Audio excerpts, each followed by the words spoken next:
Ladies and gentlemen, hello, and you are watching TTV News with some latest events in the province. And now coming to details.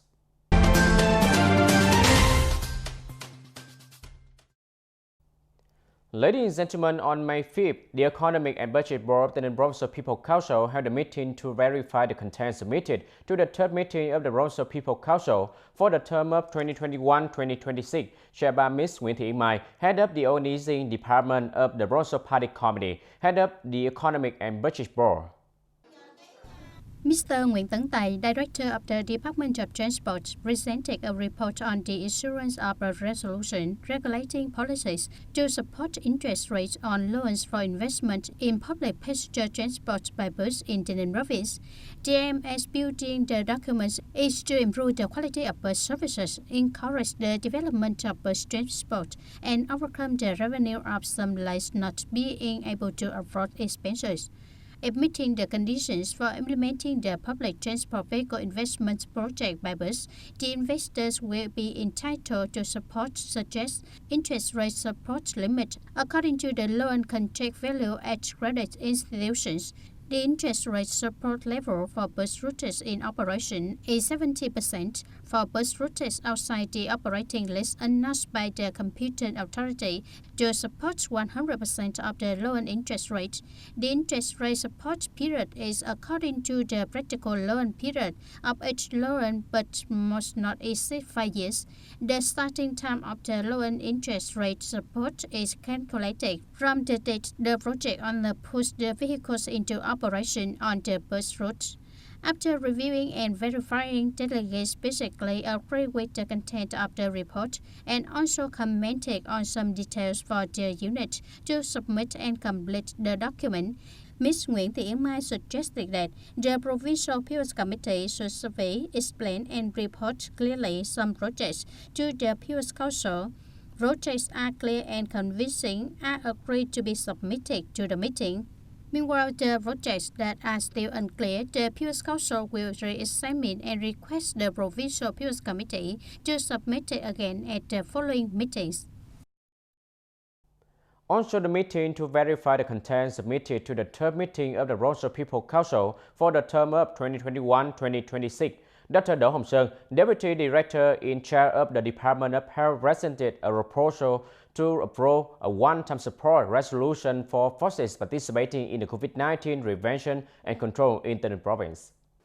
According to the report, it is expected that the level of support for those assigned to directly participate in epidemic prevention and control is 50,000 Vietnam dong per day per person, with a total expected amount of over 11 billion Vietnam dong.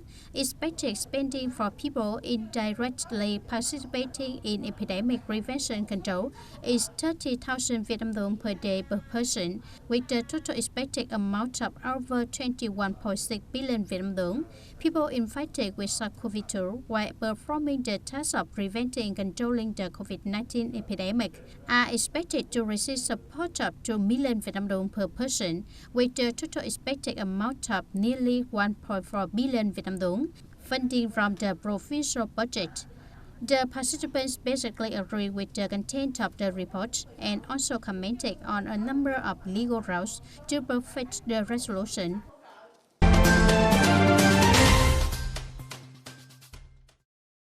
Implementing the Prime Minister's Decision No. 8 in 2022 on the implementation of the policy on rental support for employees, Tay Ninh Provincial People's Committee assigned the Department of Labor, Investment and Social Affairs to assume the prime responsibility for and coordinate with the related departments, branches and agencies to monitor and urge the People's Committees of districts, towns and cities in order to organize the implementation of support.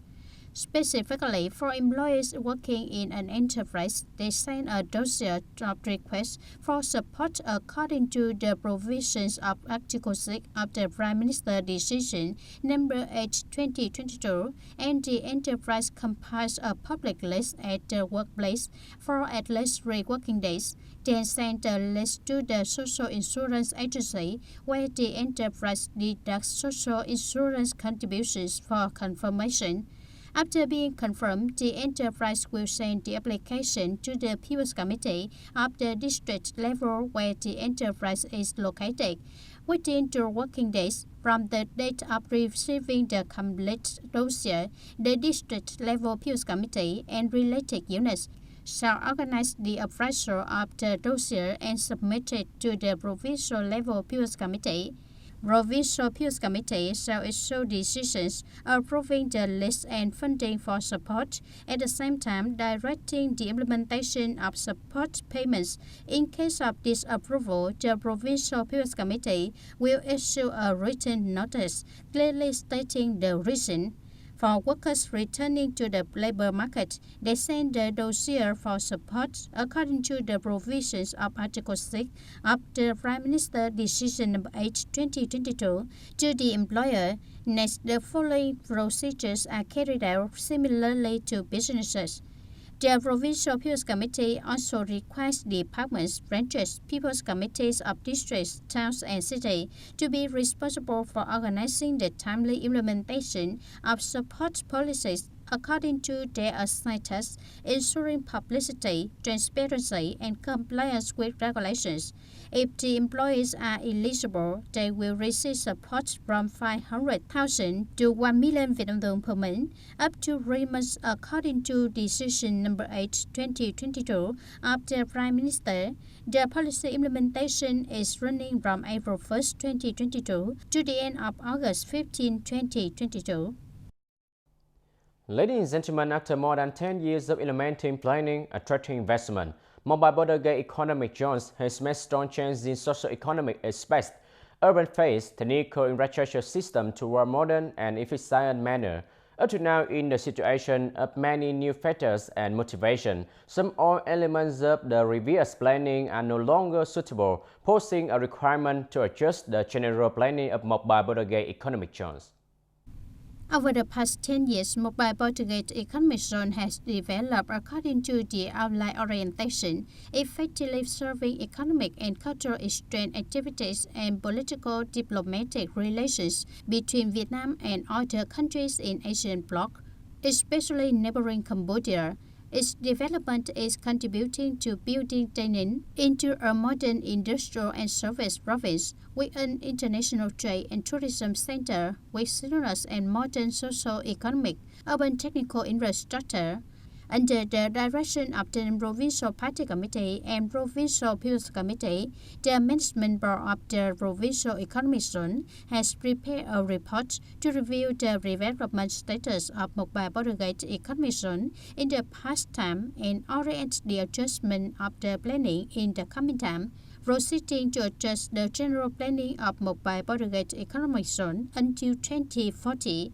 After having the master plan, the Provincial People's Committee will submit it to the Ministry of Construction for appraisal and the Prime Minister for approval.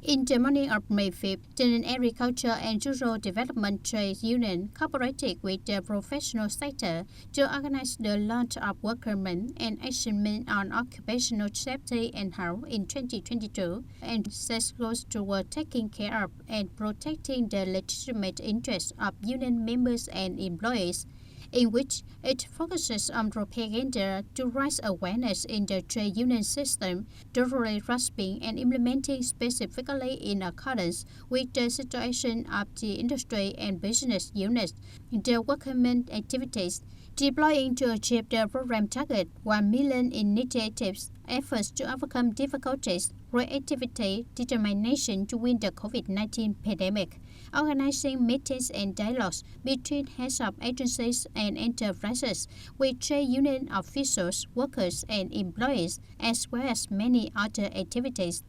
At the launching ceremony, the trade union gave 12 gifts to union members and workers with difficult circumstances, occupational accidents, and diseases, and organized the program Innovation Festival Creative Ideas. The Festival Organizing Committee has received more than 20 topics and initiatives of workers and officials of the whole industry with high practical significance.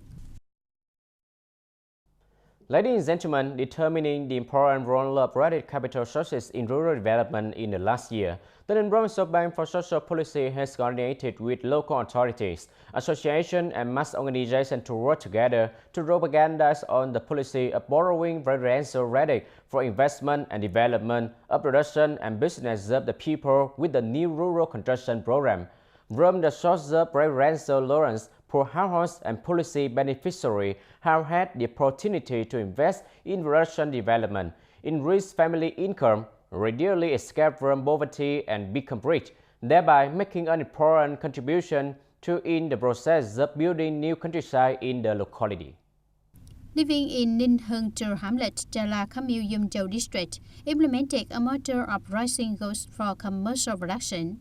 Initially, Mr. Kong only raised a few dozen heads, but in the process of raising this model, he found that this model was quite effective. If on average he raised about 100 heads a year, after selling, it also brought a profit of over 100 million Vietnam dong. Since then, Mr. Kong has boldly built more banks, expanding his breeding model. To have more capital to invest in livestock, he made a loan application from the Bank for Social Policies.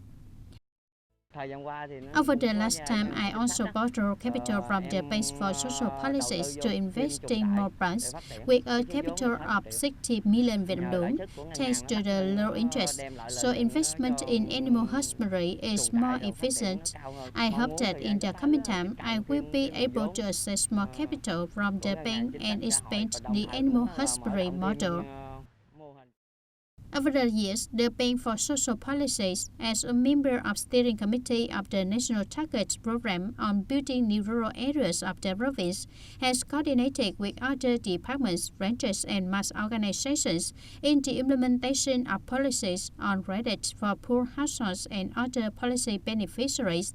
In the 2016-2020 period alone, the total loan turnover in rural construction commerce reached 2,982 billion Vietnam dong, accounting for more than 90% of the total loan sales to policy credit programs.